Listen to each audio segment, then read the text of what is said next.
हाँ जी बच्चों, good morning. Prerna and this Vivo 1606, अपना रोल नंबर पहला लिखो, last 4 digits of your roll number, then your name. Okay, sir.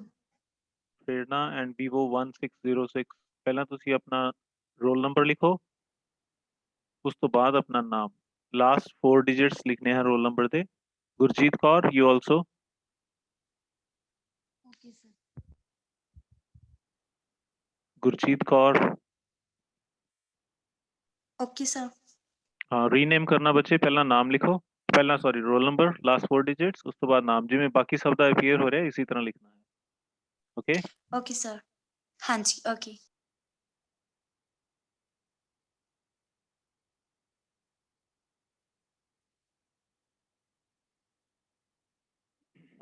ਬਾਕੀਆਂ ਨੂੰ ਜੁਆਇਨ ਕਰ ਲੈਣ ਤੋਂ ਫਿਰ ਆਪਾਂ ਸਟਾਰਟ ਕਰਦੇ ਹਾਂ ਕਲਾਸ।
मेरी स्क्रीन विजिबल है बच्चों ਤੁਹਾਨੂੰ?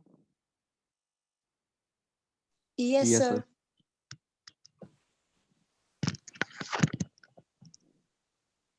अपने माइक्स म्यूट करके ही रखना बच्चे।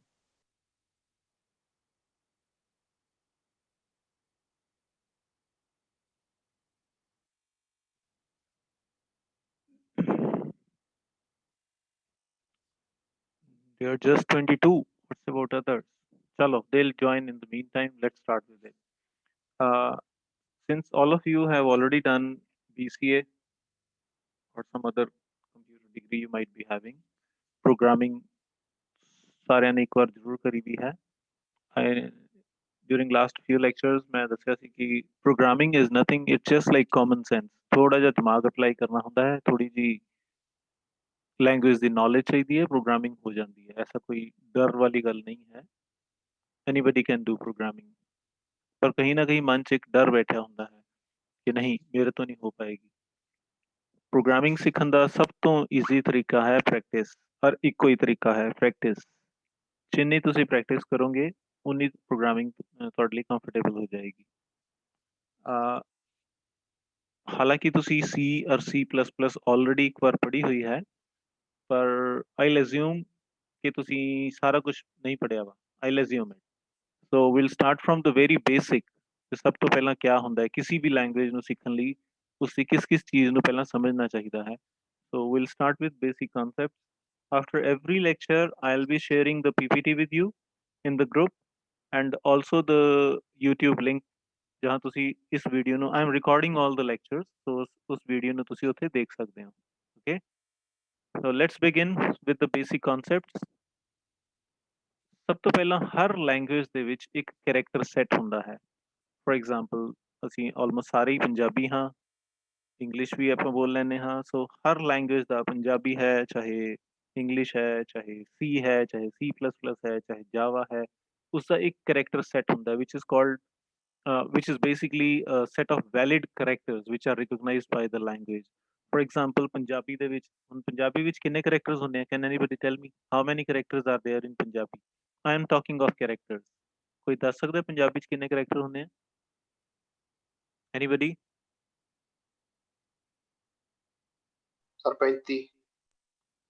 ओके हाँ एक करके बोलना 35 somebody साहिब said 35 कितने होने character how many characters are there in Punjabi पैं हाँ हाँ हाँ 35 अच्छा बोलो 35 तो मैं सुन लिया उसके अलावा कुछ anybody else 35 हाँ जी 41 41 ओके 35 तो 6 ਵੱਧ ਗਏ ਸ਼ੁਕਰ ਹੈ ਅੱਗੇ ਹੋਰ ਬੱਚੇ ਇੱਕ ਚੀਜ਼ ਨੂੰ ਸਮਝੋ ਮੈਂ ਅਲਫਾਬੈਟਸ ਦੀ ਗੱਲ ਨਹੀਂ ਕੀਤੀ ਮੈਂ ਕੈਰੈਕਟਰਸ ਦੀ ਗੱਲ ਕੀਤੀ ਹੈ 35 ਤਾਂ ਉਸ ਦੇ ਵਿੱਚ ਕੌਨਸੋਨੈਂਟਸ ਹੀ ਹੁੰਦੇ ਨੇ ਰਾਈਟ ਉਹਨੂੰ ਕਹਿੰਦੇ ਵੀ 35 ਹੀ ਹੈ ਉਸ ਤੋਂ ਇਲਾਵਾ ਮਾਤਰਾਵਾਂ ਹੁੰਦੀਆਂ ਸਿਹਾਰੀ ਬਿਹਾਰੀ ਕੰਨਾ ਔਂਕੜ ਦੁਲੈਂਕੜ ਲਾਂ ਦੁਲਾਂ ਐਵਰੀਥਿੰਗ ਇਜ਼ देयर ਉਸ ਤੋਂ ਬਾਅਦ ਬਿੰਦੀ ਟਿੱਪੀ ਅਦਕ ਪੈਰੀ ਹਾਹਾ ਪੈਰੀ ਰਾਰਾ ਪੈਰੀ ਵਾਵਾ ਰਾਈਟ ਉਸ ਤੋਂ ਬਾਅਦ ਤੁਸੀਂ ਕੌਮਾ ਵੀ ਯੂਜ਼ ਕਰਦੇ ਹੋ ਡੰਡੀ ਵੀ ਯੂਜ਼ ਕਰਦੇ ਹੋ ਸਾਰਾ ਕੁਝ ਯੂਜ਼ ਕਰਦੇ ਹੋ ਉਹਨਾਂ ਸਾਰਿਆਂ ਨੂੰ ਮਿਲਾ ਕੇ ਲੈਂਗੁਏਜ ਦਾ ਕਰੈਕਟਰ ਸੈੱਟ ਬਣਦਾ ਹੈ ਆਪਣੇ ਮਾਈਕ ਮਿਊਟ ਕਰ ਲਓ ਪਲੀਜ਼ ਪਿੱਛੋਂ ਨੋਇਸ ਆਉਂਦਾ ਹੈ ਅਦਰਵਾਈਜ਼ ਜਦੋਂ ਬੋਲਣਾ ਹੋਏ ਸਿਰਫ ਉਦੋਂ ਹੀ ਅਨਮਿਊਟ ਕਰਨਾ ਸੋ लैंग्वेज ਦੇ ਵਿੱਚ ਕਰੈਕਟਰ ਸੈੱਟ ਦਾ मीनिंग ਸਿਰਫ ਕੌਨਸੋਨੈਂਟਸ ਜਾਂ ਅਲਫਾਬੈਟਸ ਨਹੀਂ ਹੈ ਉਹ ਸਾਰੇ ਕਰੈਕਟਰਸ ਹੈ ਜਿਹੜੇ ਕਿ ਉਸ ਲੈਂਗੁਏਜ ਦੇ ਵਿੱਚ ਸਪੋਰਟਡ ਹੈ ਹੁਣ ਤੁਸੀਂ ਇੱਕ ਨੇ ਕਿਹਾ 35 ਇੱਕ ਨੇ ਕਿਹਾ 41 ਤਾਂ ਉਸ ਦੇ ਵਿੱਚ ਡਿਜਿਟਸ ਵੀ ਤਾਂ ਨਹੀਂ ਹੈ 1 2 3 4 ਰਾਈਟ 0 ਤੋਂ ਲੈ ਕੇ 9 ਤੱਕ ਡਿਜਿਟਸ ਵੀ ਹੁੰਦੀਆਂ 10 ਉਹ ਵੀ ਹੋ ਗਏ ਸੋ 35 ਤੋਂ ਤਾਂ ਜ਼ਿਆਦਾ ਹੈ 54 ਤੋਂ ਵੀ ਜ਼ਿਆਦਾ ਹੈ ਉਸ ਦੇ ਵਿੱਚ ਵੈਸੇ ਅਸੀਂ 54 ਮੰਨਦੇ ਹਾਂ ਤੁਸੀਂ ਜਿਹੜੇ 35 ਕਹੇ ਥੇ ਉਹ ਊੜੇ ਤੋਂ ਲੈ ਕੇ ਆਖਰੀ ਕਰੈਕਟਰ ਤੱਕ ਨੇ ਪਰ ਉਸ ਤੋਂ ਬਾਅਦ ਇੱਕ ਨਵੀਨ ਟੋਲੀ ਵੀ ਹੈ ना सस्से पैर बिंदी सुखे पैर बिंदी एंड सो ऑन 6 ਉਹ ਹੈ 41 ਹੋ ਗਏ 9 ਹੋ ਗਏ ਤੁਹਾਡੀਆਂ ਮਾਤਰਾਵਾਂ 50 ਹੋ ਗਏ ਤੇ 6 ਹੋ ਗਏ ਦੂਜੇ ਕਰੈਕਟਰ ਬਿੰਦੀ ਟਿੱਪੀ ਅਦਕ ਪੈਰੀ ਹਾਹਾ ਪੈਰੀ ਰਾਰਾ ਪੈਰੀ ਵਾਵਾ 6 ਹੋ ਗਏ 56 ਸੋ ਉਸ ਤੋਂ ਇਲਾਵਾ ਹਲੇ ਉਹ ਰਹਿ ਗਏ ਕੌਮਾ ਡੰਡੀ ਕਾਲਨ ਐਂਡ ਸੋ ਔਨ ਸੋ ਉਹ ਸਾਰਿਆਂ ਨੂੰ ਮਿਲਾ ਕੇ ਕਰੈਕਟਰ ਸੈੱਟ ਬਣਦਾ ਹੈ ਇਸੇ ਤਰ੍ਹਾਂ ਕੰਪਿਊਟਰ ਦੀਆਂ ਜਿੰਨੀਆਂ ਵੀ ਲੈਂਗੁਏਜਸ ਹੈ ਉਹਨਾਂ ਸਾਰਿਆਂ ਦਾ ਆਪਣਾ ਇੱਕ ਕਰੈਕਟਰ ਸੈੱਟ ਹੁੰਦਾ ਹੈ ਜਿਸ ਡਿਫਾਈਨਡ ਹੁੰਦਾ ਕਿ ਕਿਹੜੇ ਕਰੈਕਟਰ ਇਸ ਲੈਂਗੁਏਜ ਦੇ ਵਿੱਚ ਰਿਕਗਨਾਈਜ਼ਡ ਹੈ ਠੀਕ ਹੈ ਬੱਚੇ ਕਲੀਅਰ ਹੋ ਗਿਆ ਇਹ any questions about this okay then we have identifier identifier ਕੀ ਹੁੰਦਾ ਹੈ ਜਦੋਂ ਅਸੀਂ ਪ੍ਰੋਗਰਾਮ ਦੇ ਕਿਸੇ ਐਲੀਮੈਂਟ ਨੂੰ ਕੋਈ ਨਾਮ ਦੇ ਦਿੰਦੇ ਹਾਂ ਤਾਂ ਉਹ ਆਈਡੈਂਟੀਫਾਇਰ ਬਣ ਜਾਂਦਾ ਹੈ ਫॉर एग्जांपल ਤੁਸੀਂ ਇੰਟੀਜਰ ਡਿਕਲੇਅਰ ਕਰਨਾ ਹੈ ਤੁਸੀਂ ਲਿਖ ਦਿੰਦੇ ਹੋ ਇੰਟੀਜਰ INT A ਬਣ ਗਿਆ ਆਈਡੈਂਟੀਫਾਇਰ ਉਹ ਇੱਕ ਪ੍ਰੋਗਰਾਮ ਦੇ ਐਲੀਮੈਂਟ ਦਾ ਨਾਮ ਹੈ ਇਸੇ ਤਰ੍ਹਾਂ ਫੰਕਸ਼ਨ ਨੂੰ ਤੁਸੀਂ ਕੋਈ ਨਾਮ ਦਿੰਦੇ ਹੋ ਤਾਂ ਉਹ ਵੀ ਆਈਡੈਂਟੀਫਾਇਰ ਹੈ ਸਟਰਕਚਰ ਨੂੰ ਨਾਮ ਦਿੰਦੇ ਹੋ ਐਰੇ ਨੂੰ ਨਾਮ ਦਿੰਦੇ ਹੋ ਉਹ ਸਾਰੇ ਵੀ ਆਈਡੈਂਟੀਫਾਇਰਸ ਹੁੰਦੇ ਨੇ ਜਿਹੜੇ ਕਿ ਕਿਸੇ ਇੱਕ ਪ੍ਰੋਗਰਾਮ ਦੇ ਐਲੀਮੈਂਟ ਨੂੰ ਰਿਕਗਨਾਈਜ਼ ਕਰਦੇ ਨੇ ਨਾਓ ਦ ਥਿੰਗ ਹੈ ਕਿ ਆਈਡੈਂਟੀਫਾਇਰ क्या क्या हो सकते हैं मेरी स्क्रीन शेयर हो रही है ना बच्चे हेलो आवाज नहीं आ रही मेरी स्क्रीन शेयर हो रही है फोन हट गई जी हाँ जी सर अच्छा हो रही है सर हाँ एक मिनट नहीं हो रही सर नहीं हाँ सर नहीं सानू नहीं हो रही जी ओके सर ओके बच्चे नॉट एक minute visible okay okay okay fine मैं कर रहे हैं मैं कर रहे हैं एक minute just a minute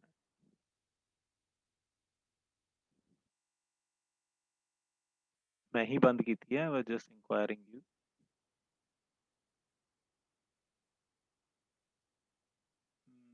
okay ਹੁਣ ਦੇਖੋ ਹੁਣ ਹੋ ਰਹੀ ਹੈ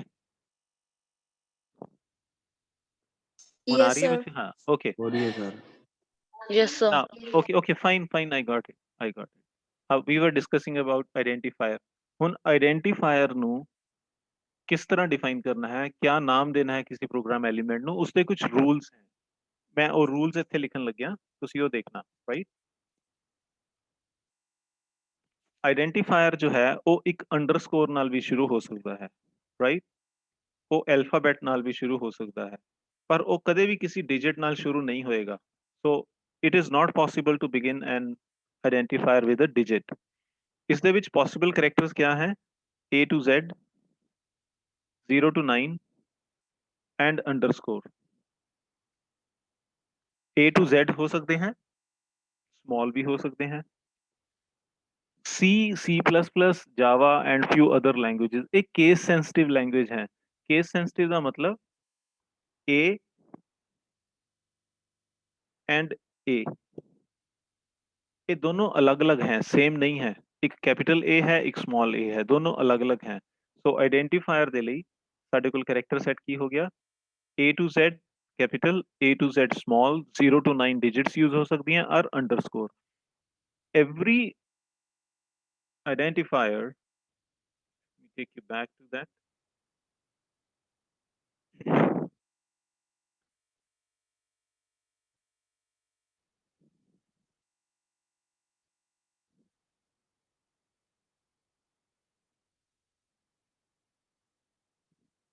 every identifier let me show you here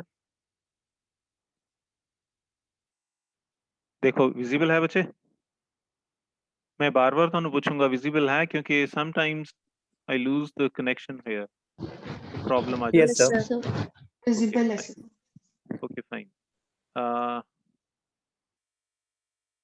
so here are the naming rules name of an identifier must always begin with an alphabet or an underscore followed by any combination of alphabets digits and underscore इसका मतलब है सब तो पहला character जिस ਤੋਂ ਸ਼ੁਰੂ ਹੋਏਗਾ ਆਇਡੈਂਟੀਫਾਇਰ ਉਹ ਜਾਂ ਤਾਂ ਅੰਡਰਸਕੋਰ ਹੋਣਾ ਚਾਹੀਦਾ ਹੈ ਜਾਂ ਅਲਫਾਬੈਟ ਉਸ ਤੋਂ ਬਾਅਦ ਅਲਫਾਬੈਟਸ ਅੰਡਰਸਕੋਰ ਤੇ ਡਿਜਿਟਸ ਦਾ ਕੋਈ ਵੀ ਕੰਬੀਨੇਸ਼ਨ ਹੋ ਸਕਦਾ ਹੈ ਸੈਕੰਡ ਹੈ it can never begin with a digit ਕਦੇ ਵੀ ਇੱਕ ਡਿਜਿਟ ਦੇ ਨਾਲ ਆਇਡੈਂਟੀਫਾਇਰ ਨੇਮ ਸਟਾਰਟ ਨਹੀਂ ਹੋਏਗਾ it can't contain any other special character than underscore underscore ਤੋਂ ਇਲਾਵਾ ਹੋਰ ਕੋਈ ਵੀ ਸਪੈਸ਼ਲ ਕਰੈਕਟਰ ਨਹੀਂ ਆਏਗਾ ਨਾ ਸਪੇਸ ਆਏਗਾ ਨਾ ਕੋਮਾ ਨਾ ਸੈਮੀਕੋਲਨ ਨਥਿੰਗ ਸਾਈਜ਼ ਕਿੰਨਾ ਹੁੰਦਾ ਆਇਡੈਂਟੀਫਾਇਰ ਦਾ ਕਿੰਨੇ ਕਰੈਕਟਰਸ ਯੂਜ਼ ਕਰ ਸਕਦੇ ਆ ਉਹ ਲੈਂਗੁਏਜ ਤੇ ਡਿਪੈਂਡੈਂਟ ਹੁੰਦਾ ਨਾਰਮਲੀ ਪਹਿਲਾਂ ਜਿਹੜੇ ਚੱਲਦੇ ਸੀ 8 ਕਰੈਕਟਰਸ ਤੱਕ ਹੁੰਦਾ ਸੀ ਪਰ ਹੁਣ ਐਸ ਸੱਚ ਕੋਈ any limit nahi hai you can name it like anything after that we have reserve words koi bolega what are reserve words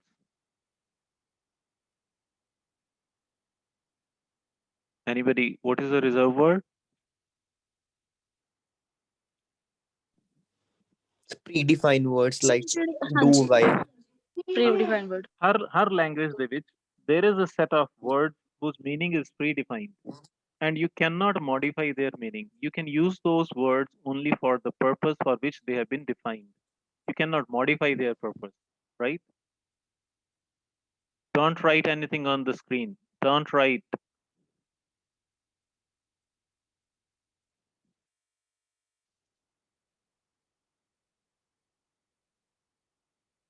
stop writing on the screen who's doing it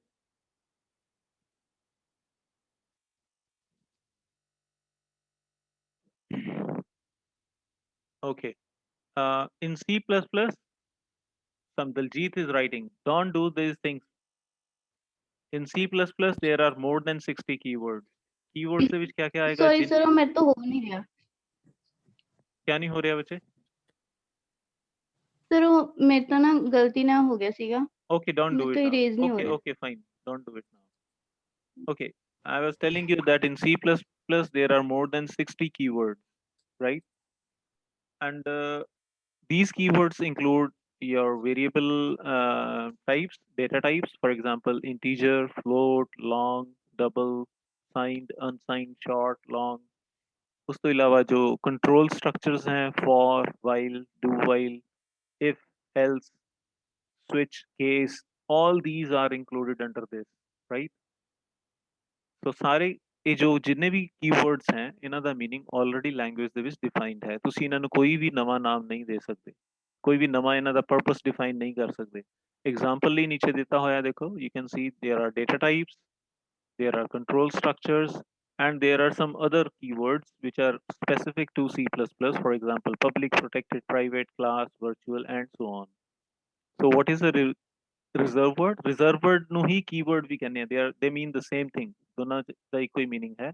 Reserve words are those words whose meaning is already defined in the language and they cannot be used for any other purpose. So moving on, size of integer. कोई बताएगा बच्चे size of integer कितना ਹੁੰਦਾ है? What's the size of integer? Anybody?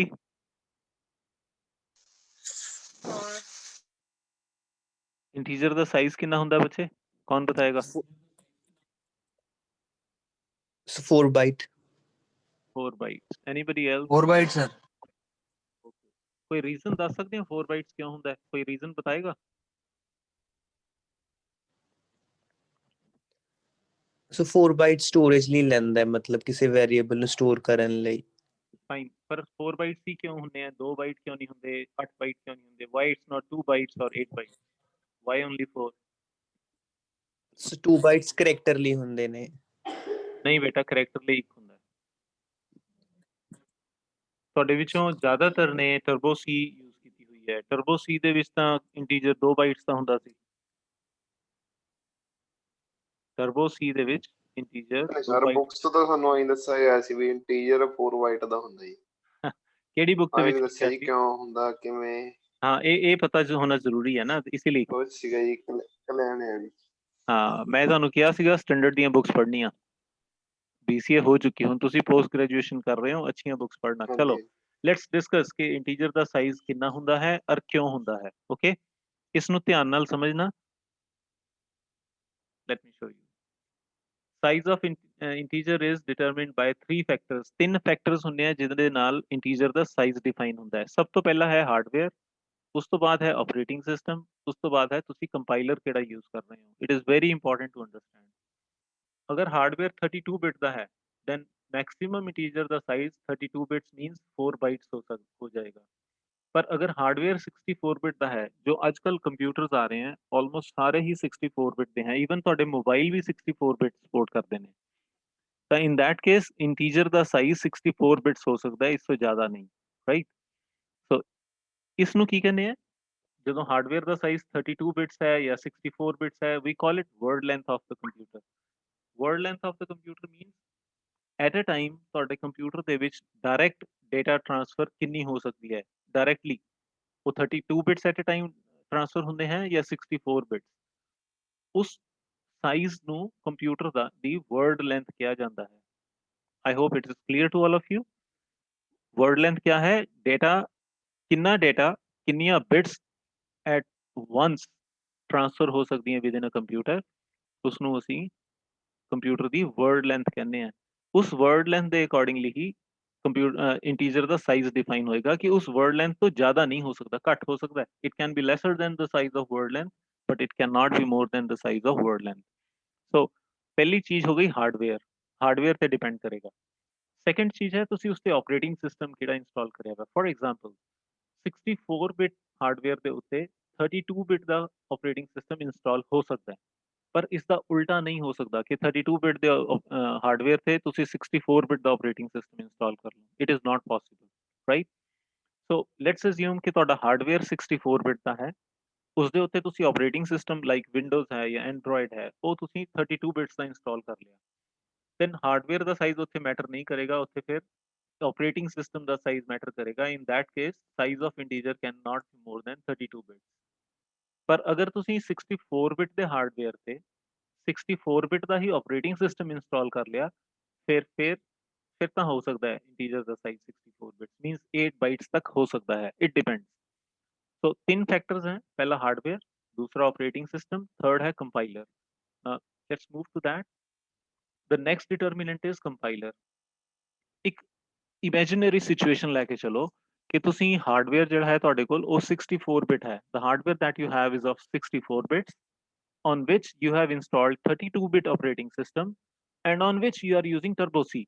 turbo C cannot support more than 2 bytes, so integer ਦਾ size maximum ਕਿੰਨਾ ਹੋ ਜਾਏਗਾ? 2 bytes, ਰਾਈਟ। ਪਰ ਅਗਰ ਤੁਹਾਡੇ ਕੋਲ ਕੋਈ ਬੈਟਰ ਕੰਪਾਈਲਰ ਹੈ ਜਿਹੜਾ ਆਪਾਂ ਯੂਜ਼ ਕਰਾਂਗੇ, ਜਿਵੇਂ ਵਿਜ਼ੂਅਲ C++ ਦਾ ਹੈ, ਉਸ ਨੂੰ ਯੂਜ਼ ਕਰਾਂਗੇ ਤਾਂ ਉਹ ਬੈਟਰ ਹੈ ਉਸ ਦੇ ਨਾਲੋਂ। And in that case size of integer can be 32 bits also. ਉਸ ਦੇ ਵਿੱਚ ਇੱਕ ਕਨਫੀਗਰੇਸ਼ਨ ਹੈ, ਉਸ ਨੂੰ ਚੇਂਜ ਕਰ ਲਓ ਤਾਂ 64 ਬਿਟ ਦਾ ਵੀ ਸਾਈਜ਼ ਹੋ ਜਾਂਦਾ ਹੈ। ਇੱਕ ਬੜਾ ਸਿੰਪਲ ਤਰੀਕਾ ਹੈ ਇੰਟੀਜਰ ਦਾ ਸਾਈਜ਼ ਚੈੱਕ ਕਰਨ ਦਾ ਕਿ ਕਿਸੇ ਵੀ ਕੰਪਿਊਟਰ ਤੇ ਜਾ ਕੇ you simply write size of integer. Size of ਇੱਕ ਆਪਰੇਟਰ ਹੈ, within brackets you will write int integer. it will tell you ਕਿ ਉਸ ਕੰਪਿਊਟਰ ਦੇ ਵਿੱਚ ਕਿੰਨੀ ਸਾਈਜ਼ ਦਾ ਇੰਟੀਜਰ ਸਪੋਰਟਡ ਹੈ। am I clear? ਬੱਚੇ ਕਲੀਅਰ ਹੋਇਆ? Yes, sir. I'll share the PPT with you and the video also. ਤੁਸੀਂ ਇਸ ਨੂੰ ਰਿਵਾਈਜ਼ ਵੀ ਕਰ ਲੈਣਾ।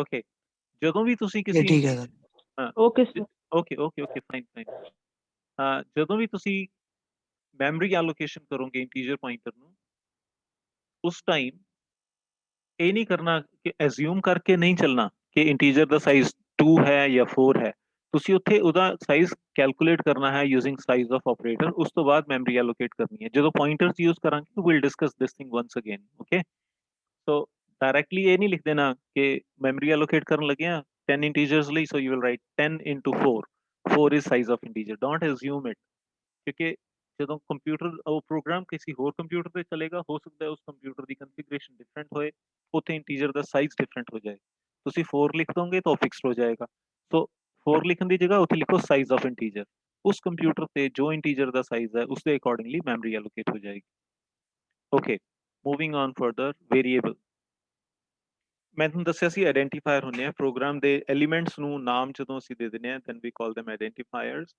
ਸਪੈਸ਼ਲੀ ਉਹ ਆਇਡੈਂਟੀਫਾਇਰ ਜਿਹੜੇ ਕਿਸੇ ਵੈਲਿਊ ਨੂੰ ਰਿਪਰੈਜ਼ੈਂਟ ਕਰਦੇ ਨੇ ਰਾਈਟ ਜਿਨ੍ਹਾਂ ਦੀ ਵੈਲਿਊਜ਼ ਨੂੰ ਅਸੀਂ ਚੇਂਜ ਵੀ ਕਰ ਸਕਦੇ ਆ ਉਹਨਾਂ ਨੂੰ ਅਸੀਂ ਵੇਰੀਏਬਲ ਕਹਿ ਦਿੰਦੇ ਆ ਫॉर ਐਗਜ਼ਾਮਪਲ ਇੱਥੇ ਦਿੱਤਾ ਹੋਇਆ ਹੈ integer a now a is a variable ਪਰ ਹਲੇ ਤੱਕ ਤੁਸੀਂ ਇਹ ਪੜਿਆ ਹੋਏਗਾ a is integer right integer a ਲਿਖਿਆ ਹੈ if I ask you what is a you will say a is integer ਪਰ ਇਸ ਦਾ ਇੱਕ ਡੀਪ ਮੀਨਿੰਗ ਜੋ ਹੈ ਉਸ ਨੂੰ ਸਮਝਣ ਦੀ ਜ਼ਰੂਰਤ ਹੈ ਬੇਸਿਕਸ ਆਪਾਂ ਕਲੀਅਰ ਕਰਨੇ ਆ ਪਹਿਲਾਂ ਇਹ ਸ਼ਾਇਦ ਤੁਹਾਨੂੰ ਕਾਲਜਸ ਦੇ ਵਿੱਚ ਨਹੀਂ ਪੜਾਇਆ ਜਾਂਦਾ ਆਪਾਂ ਪਹਿਲਾਂ ਬੇਸਿਕਸ ਐਂਡ ਕ੍ਰਿਸਟਲ ਕਲੀਅਰ ਕਰ ਲੈਣੇ ਹੈ ਤਾਂ ਕਿ ਅੱਗੇ ਜਾ ਕੇ ਦਿੱਕਤ ਨਾ ਆਏ ਜਦੋਂ ਇਹ ਕਲੀਅਰ ਹੋ ਜਾਣਗੇ ਫਿਰ ਅੱਗੇ ਹੋਰ ਸੌਖਾ ਹੋ ਜਾਏਗਾ ਤੇ ਜਦੋਂ ਤੁਸੀਂ ਲਿਖਦੇ ਹੋ ਇੰਟੀਜਰ a ਇਸ ਦਾ ਮਤਲਬ ਹੈ ਮੈਮਰੀ ਦੇ ਵਿੱਚ ਕੁਝ ਏਰੀਆ ਰਿਜ਼ਰਵ ਹੋ ਜਾਏਗਾ ਫॉर ਸਟੋਰਿੰਗ ਐਨ ਇੰਟੀਜਰ ਹੁਣ ਉਸ ਇੰਟੀਜਰ ਦੀ ਇੰਟੀਜਰ ਦਾ ਸਾਈਜ਼ ਕਿਆ ਹੈ ਉਹ ਡਿਪੈਂਡ ਕਰੇਗਾ ਜਿਹੜਾ ਆਪਾਂ ਹੁਣੇ ਡਿਸਕਸ ਕਰਿਆ ਸੀ right so what is a this declaration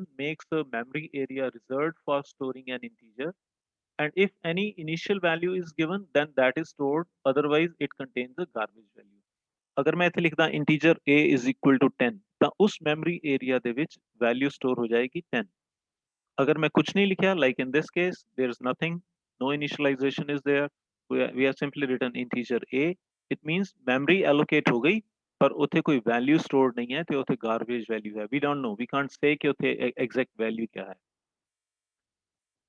here's another example integer a is equal to 10 it means a ਨੂੰ ਇੱਕ ਇੰਟੀਜਰ ਦੇ ਇਕੁਇਵਲੈਂਟ ਮੈਮਰੀ ਮਿਲ ਗਈ ਤੇ ਉਸ ਮੈਮਰੀ ਏਰੀਆ ਦੇ ਵਿੱਚ 10 stored ਹੈ now if I ever ask you that about this declaration what is a most of the students will say a is an integer but actual answer is a is name of a memory location I repeat a is a variable name is a name of memory location where we can store some specific data type for example ਇੱਥੇ integer ਹੈ so what is a is a memory area where we can store some integer and its initial value is 10 is it clear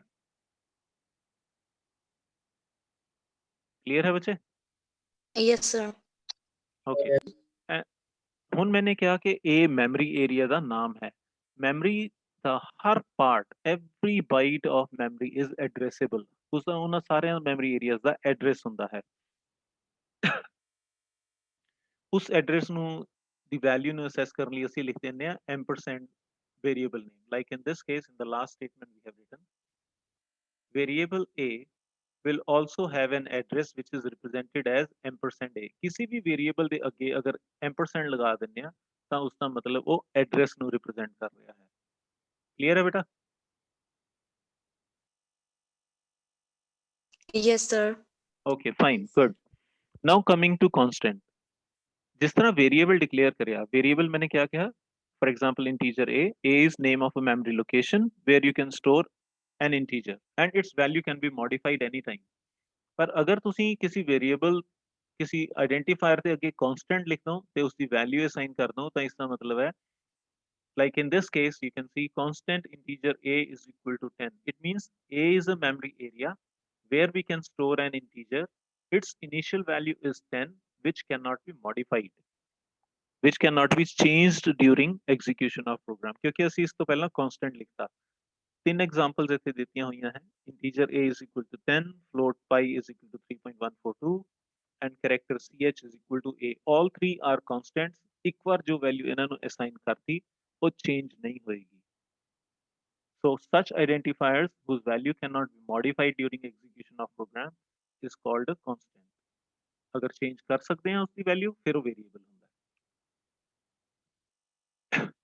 Okay, C और C++ ਦੇ ਵਿੱਚ ਕੁਝ differences हैं।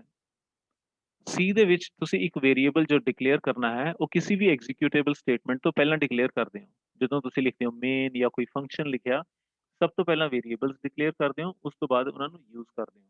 But in case of C++, ਤੁਸੀਂ ਕੋਈ ਵੀ variable ਕहीं ਵੀ use declare ਕਰ ਸਕਦੇ ਹੋ। ਜਿਵੇਂ ਇੱਥੇ ਇੱਕ ਐਗਜ਼ਾਮਪਲ ਦਿੱਤੀ ਹੋਈ ਹੈ ਫॉर ਲੂਪ ਦੀ। ਨਾਰਮਲੀ ਤੁਸੀਂ ਲਿਖਦੇ ਹੋ for i is equal to 0, i less than n, i plus plus or whatever it is, ਪਰ ਇੱਥੇ ਤੁਸੀਂ ਆਵਾਜ਼ ਪ੍ਰੋਬਲਮ ਆ ਗਈ ਜੀ। ਬੇਟੇ ਵਿੱਚ ਪ੍ਰੋਬਲਮ ਹੈ ਪਰ ਕੋਈ ਨਹੀਂ, ਤੁਹਾਨੂੰ ਰਿਕਾਰਡਿੰਗ ਮਿਲ ਜਾਏਗੀ, ਰਿਕਾਰਡਿੰਗ ਦੇ ਵਿੱਚ ਕਲੀਅਰ ਹੈ। ਓਕੇ, ਇਨ ਦਿਸ ਕੇਸ ਇੱਥੇ ਹੀ ਵੇਰੀਏਬਲ ਡਿਕਲੇਅਰ ਕੀਤਾ ਹੈ, ਫॉर ਲੂਪ ਦੇ ਵਿੱਚ ਹੀ ਵੇਰੀਏਬਲ ਡਿਕਲੇਅਰ ਕੀਤਾ ਹੋਇਆ ਹੈ integer I is equal to 0. So this is called declaration at the point of use. जहाँ use करना है उसी point पे variable ਨੂੰ declare कर सकते हैं। This facility is available in C++, which was not there in C. एक चीज ਦਾ बहुत ख्याल रखना, प्रोग्रामिंग थोड़ी ज़्यादा easy हो जाती है, थोड़ी नहीं बहुत easy हो जाती है अगर ਤੁਸੀਂ indentation करो। indentation ਦਾ मतलब क्या है कि ਤੁਸੀਂ जो कोड लिखा है, जो उसकी डिफरेंट स्टेटमेंट्स हैं उन्होंने किस तरह लिखा है। इतने एक एग्जांपल दी हुई है, example of badly indented code. Now for loop the which if है, if the under C out है, फिर एल्स है, फिर सी आउट है। ये सारे अगर तुम देखो सेम कॉलम तो स्टार्ट हो रहे हैं, कुछ नहीं पता लग रहा, अदरवाइज कुछ नहीं पता लग रहा है कि केड़ी स्टेटमेंट किसके अंडर है। These are just 5 lines of code, think of it as 100 और 1000 लाइंस ऑफ कोड। फिर तो और भी डिफिकल्ट हो जाएगा कि केड़ी वाली स्टेटमेंट किस लूप या किस कंडीशन के अंडर है। So to overcome this problem better ਹੁੰਦਾ ਹੈ ਕਿ ਅਸੀਂ ਕੋਡ ਨੂੰ ਪ੍ਰੋਪਰਲੀ ਇੰਡੈਂਟ ਕਰ ਲਈਏ। ਉਸ ਦੇ ਨਾਲ ਬਹੁਤ ਸਾਰੀਆਂ ਪ੍ਰੋਬਲਮ ਸਿੰਟੈਕਸ ਦੀਆਂ ਵੀ ਔਰ ਸਿਮੈਂਟਿਕ ਦੀਆਂ ਵੀ। ਸਿੰਟੈਕਸ ਮੀਨਸ ਗ੍ਰਾਮਰ ਦੀਆਂ ਪ੍ਰੋਬਲਮ, ਸਿਮੈਂਟਿਕ ਮੀਨਸ ਜੋ ਸਿਸਟਮ ਦੀਆਂ ਪ੍ਰੋਬਲਮ ਹੈ, ਤੁਹਾਡੇ ਲੌਜਿਕ ਦੀਆਂ ਪ੍ਰੋਬਲਮਸ ਹੈ, ਉਹ ਦੂਰ ਹੋ ਜਾਂਦੀਆਂ। Same code, have a look. ਪਹਿਲਾਂ ਇੱਥੇ ਨਹੀਂ ਕਲੀਅਰ ਹੋ ਰਿਹਾ ਸੀ ਕਿ ਕਿਹੜੀ ਸਟੇਟਮੈਂਟ ਕਿਸ ਦੇ ਅੰਡਰ ਹੈ, पर हुन इत्थे क्लियर हो रहा है। This is properly indented. If for the part है, cout if the part है, this cout is part of else. So it is quite clear from here, सानू बिल्कुल क्लियर पता लग रहा है कि केड़ी स्टेटमेंट किस दे अंडर है। इस दे नाल लॉजिक भी क्लियर हो जाएगा and it will improve the readability also. Clear है बच्चे? बेटा क्लियर है? Okay okay. Then Yes, sir. documentation is there. Documentation is there. Internal documentation especially. कई बार ਹੁੰਦਾ है, नॉर्मली जो स्टूडेंट्स कोड लिखते हैं वो यही अज्यूम करके लिखते हैं कि मैं कोड लिखा बस तो टीचर ने चेक कर लेना, पर उस मैंटेलिटी ਨੂੰ थोड़ा चेंज करना है। ਆਪਾਂ ਅਸੀਂ ਕੋਡ ਦੂਸਰਿਆਂ ਲਈ ਲਿਖਦੇ ਹਾਂ, ਆਪਣੇ ਲਈ ਨਹੀਂ ਲਿਖਦੇ। ਠੀਕ ਹੈ, ਤੁਸੀਂ ਛੋਟੀਆਂ-ਮੋਟੀਆਂ ਅਸਾਈਨਮੈਂਟਸ ਬਣਾ ਰਹੇ ਹੋ, ਆਪਣੀ ਲੈਬ ਦੀਆਂ ਅਸਾਈਨਮੈਂਟਸ ਪੂਰੀਆਂ ਕਰ ਰਹੇ ਹੋ, ਆਪਣੇ ਪਰਪਸ ਲਈ ਕਰ ਰਹੇ ਹੋ, ਬਟ ਸਟਿਲ ਜਦੋਂ ਤੁਸੀਂ ਕੋਡਿੰਗ ਕਰਨੀ ਹੈ ਤਾਂ ਇਹ ਸੋਚ ਕੇ ਕਰਨੀ ਹੈ ਕਿ ਇੱਕ ਤਾਂ ਤੁਹਾਡਾ ਕੋਡ ਕੋਈ ਯੂਜ਼ ਦੂਸਰਾ ਬੰਦਾ ਕਰੇਗਾ ਤੁਹਾਡਾ ਪ੍ਰੋਗਰਾਮ, ਦੂਸਰਾ ਇਹ ਵੀ ਹੋ ਸਕਦਾ ਹੈ ਕਿ ਤੁਹਾਡੇ ਲਿਖੇ ਹੋਏ ਕੋਡ ਨੂੰ ਕਿਸੇ ਹੋਰ ਪ੍ਰੋਗਰਾਮਰ ਨੇ ਚੇਂਜ ਕਰਨਾ ਹੋਏ। Sometimes it happens that you have written a piece of code which is not understandable to others, क्योंकि सब ਦਾ ਪ੍ਰੋਗਰਾਮਿੰਗ ਦਾ ਆਪਣਾ ਆਪਣਾ ਸਟਾਈਲ ਹੈ। ਕੋਈ ਫॉर ਲੂਪ ਪ੍ਰੈਫਰ ਕਰਦਾ ਹੈ, ਕੋਈ ਵਾਈਲ ਲੂਪ ਪ੍ਰੈਫਰ ਕਰਦਾ ਹੈ, ਕੋਈ ਕੰਪਲੈਕਸ ਬਣਾ ਦਿੰਦਾ ਪ੍ਰੋਗਰਾਮ ਨੂੰ, ਕੋਈ ਬਹੁਤ ਈਜ਼ੀ ਤਰੀਕੇ ਨਾਲ ਲਿਖਦਾ ਹੈ। अलग-अलग तरीके हैं, कोई एक सिंगल अप्रोच नहीं है प्रोग्रामिंग की। तो उस ਲਈ ਜ਼ਰੂਰੀ ਹੈ ਕਿ ਜਦੋਂ ਕਿਸੇ ਦੂਸਰੇ ਬੰਦੇ ਨੇ ਤੁਹਾਡਾ ਪ੍ਰੋਗਰਾਮ ਸਮਝਣਾ ਹੈ ਤਾਂ ਇੰਟਰਨਲ ਡਾਕੂਮੈਂਟੇਸ਼ਨ ਕੀਤੀ ਹੋਏ।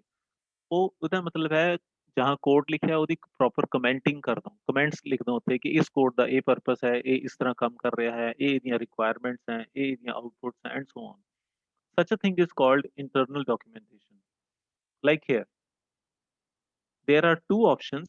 अगर ਤੁਸੀਂ डबल स्लैश यूज करोगे तो सिंगल लाइन कमेंट बन जाता है। अगर slash star and then star slash का कॉम्बिनेशन यूज करोगे this is called multi line comment. तो जहां कहीं तुम लगे कि इत्थे समझण च किसी ਨੂੰ दिक्कत आ सकती है उत्थे कमेंट्स लिखो। इट डिपेंड्स कि तुसी सिंगल लाइन कमेंट लिख रहे हैं या multi line, that doesn't matter much. So this is called internal documentation. At least internal documentation जरूर होनी चाहिए है। आज ਲਈ लेक्चर इन्ना ही रहेगा। किसी ਨੂੰ कोई डाउट्स हैं, कोई क्वेश्चंस हैं, you can ask me. If you have any doubts or any questions, you can ask. One sir by one. ਸਮਝ ਤਾਂ ਗਈ ਸਾਰਾ। ਹਾਂਜੀ ਬੇਟਾ। ਤੇ ਸਰ ਅਸੀਂ ਹੋਰ ਇਨਫੋਰਮੇਸ਼ਨ ਲੈਣੀ ਸੀ ਥੋੜੀ ਜਿਹੀ ਐਗਜ਼ਾਮੀਨੇਸ਼ਨ ਫਾਰਮ ਬਾਰੇ ਜੀ, ਨਾਲੇ ਉਹਦੀ ਫੀਸ ਬਾਰੇ। ਉਹ ਬੇਟਾ 1 ਦਸੰਬਰ ਤੱਕ ਭਰਾਣਾ ਹੈ ਤੁਸੀਂ examination form first year students ਲਈ।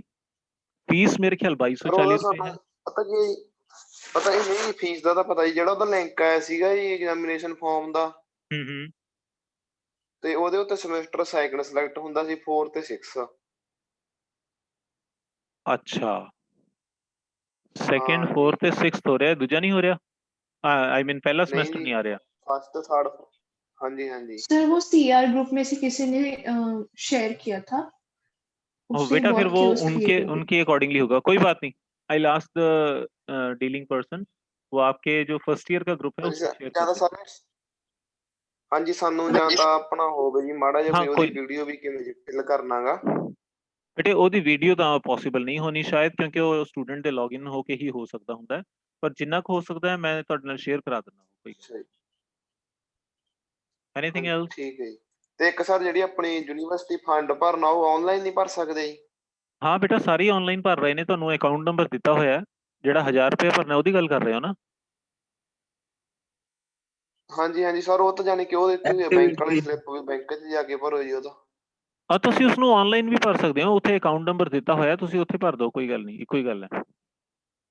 ਬਸ ਆਪਣੀ ਜੋ ਵੀ ਭਰਿਆ ਹੈ ਉਸੇ ਨਹੀਂ ਕੋਈ ਅਕਾਊਂਟ ਨੰਬਰ ਜੀ ਬੱਚੇ, ਕੋਈ ਨਹੀਂ ਮੈਂ ਉਹ ਵੀ ਸ਼ੇਅਰ ਕਰਾ ਦਿੰਦਾ, ਕੋਈ ਗੱਲ ਨਹੀਂ। ਹੋਰ ਦੱਸੋ? उसकी डेट 16 तारीख है, तो सर देख लेना। हाँ जी, 16 तारीख लास्ट डेट है, 16 तारीख लास्ट डेट है उसकी एक्टिविटी फंड फीस जो है वो। हाँ मैं अभी I will share the information with you just now. Anything else? हाँ जी सर। ओके ये बच्चे, मैं पीपीटी भी शेयर कर देना। हाँ that I don't worry. Video थोड़ी लेट शेयर करूंगा because it need some time to process. PPT में अभी शेयर कर रहा हूँ। ओके, पीपीटी टेक ठीक केयर। है सर, ओके। ठीक है सर।